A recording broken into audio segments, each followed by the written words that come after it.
Demand for thematic funds is rising. It's generating significant fees for asset managers. But is it also leaving investors worse off and exposed to excessive risk?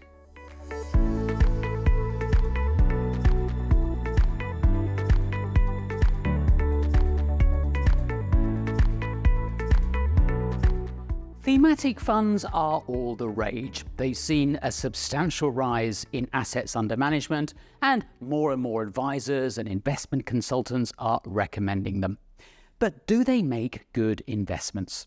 Jeffery Ptak is Chief Ratings Officer at Morningstar, which has been researching thematic funds for some time. The first thing investors need to realize, he says, is that investment themes represent only a small slice of the stock market.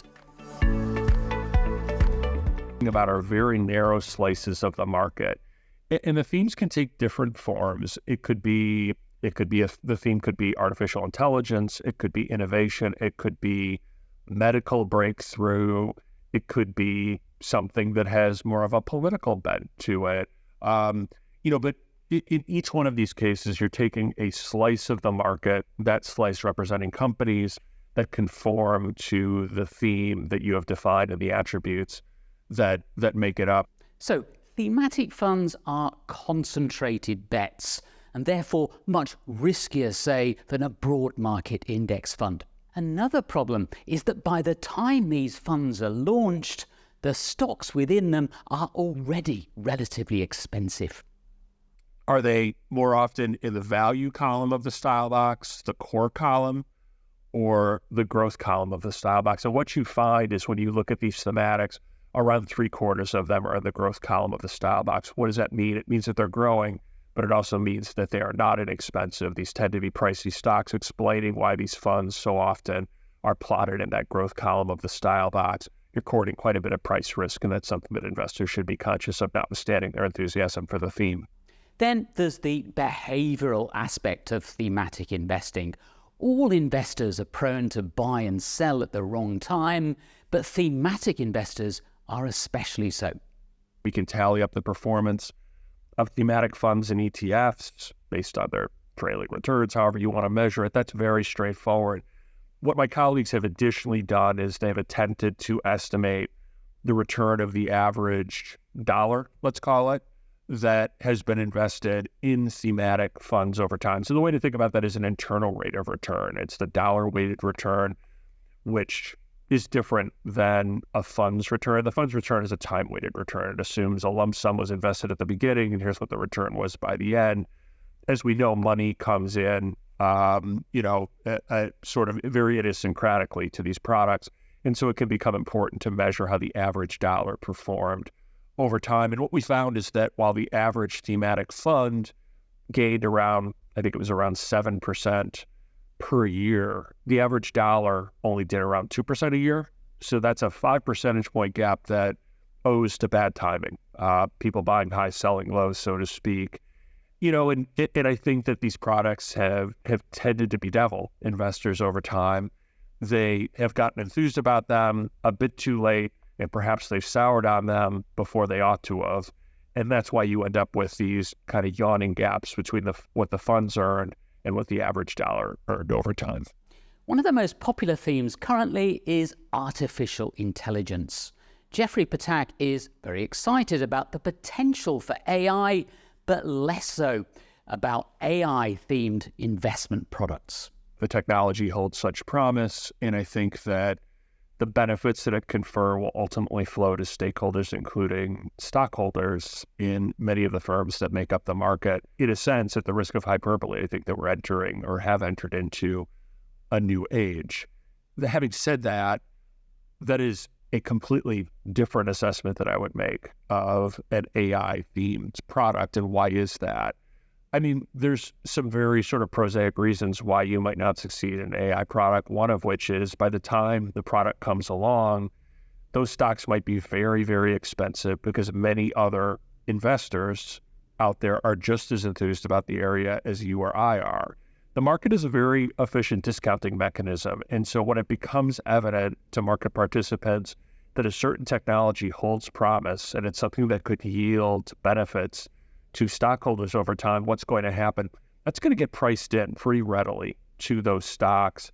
And so it's a roundabout way of saying by the time the thematic product comes along, there's a pretty good likelihood that that is already priced into whatever it is it's going to invest in. And by the time the investor arrives on that thematic product, chances are that that story might have played itself out. There just isn't the opportunity to earn an excess return because by that time, the securities are so expensive.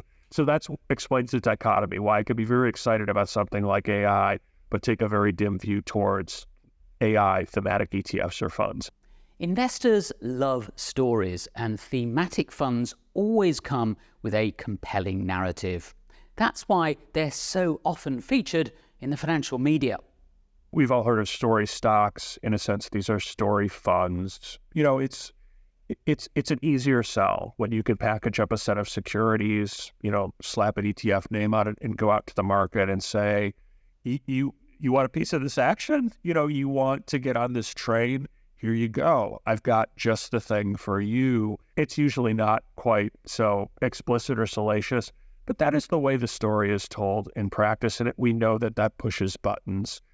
You know, in terms of media culpability, you know, I definitely sympathize to an extent because these are important stories to tell from a variety of different standpoints, and the media has a job. I think that they could do to be less credulous when it comes to products like these. In some senses, as thematics have come back to the fore, you know, I felt like it's sort of like, you know, the technology and internet boom all over again. It's like deja vu all over again. And I would have hoped that there'd be a little bit more institutional memory about, you know, some of the travails that investors have had when they've invested per a story. At that time, it was that, you know, the internet and technology and media were going to transform the world.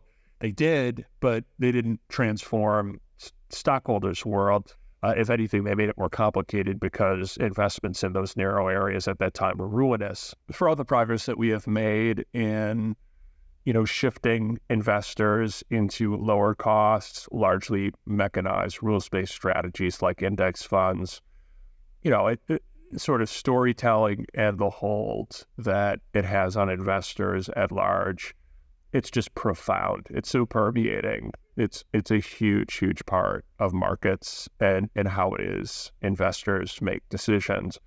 And generally speaking, it's to their detriment. I don't want to sort of, you know, suggest that, you know, there's no role for stories. I think that there are many who have demonstrated that stories, for instance, are a great way to help people to learn about different sort of concepts, topics, including investing.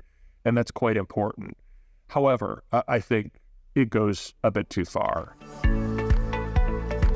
So, Abraham, what's your view of thematic funds, and what did you make of what Jeffery Ptak had to say about them? Thematic funds, in my view, are primarily a marketing idea, not a sound investment idea. According to Morningstar, they recently published a list of 15 funds that have destroyed the most wealth over the past decade. And surprise, surprise, quite a few of them fall into this category. The famous ARK Innovation ETF destroyed, are you sitting down, Robin? More than $7 billion of wealth, whilst its cousin, the healthcare-focused ARK Genomic ETF, destroyed over $4 billion just in the last decade alone. So, to put it bluntly, thematic funds will almost always end up in tears for investors. It's a different story for the investment management firm, of course. Now, thematic funds seem to be all the rage at the moment, but they're nothing new, are they? We all remember technology funds, for example, in the 1990s, and it certainly didn't end well there. Do you think there's a danger that we might see another thematic bubble at some stage, perhaps in artificial intelligence? Well, the thing is, when you look at long historical data, analysis by, Professor Elroy Dimson and his partners, looking at, say, 125 years of capital market data, essentially says there is no evidence that new technology tend to outperform older technology. So, for instance, when they looked at railroads and they compared the performance of railroads, let's say from 1900s, technology that came after it, so let's say airline, for instance, or other form of transports, railroads actually ended up beating not just the S&P 500, but also newer the technology that came after it, like airlines. So this idea that you would invest your wealth or your money in the newest, hottest thing, flavor of the month type thing, there is just no empirical data to support it as a sound investment. So do you think there's ever a case for using thematic funds? Jack Bogle, who I know you're a big fan of, Abraham, he always said that if you wanted to invest 5% of your portfolio, I think he called it funny money, in a speculative investment, then that's okay. What do you make of that? Is there a case for using thematic funds at all?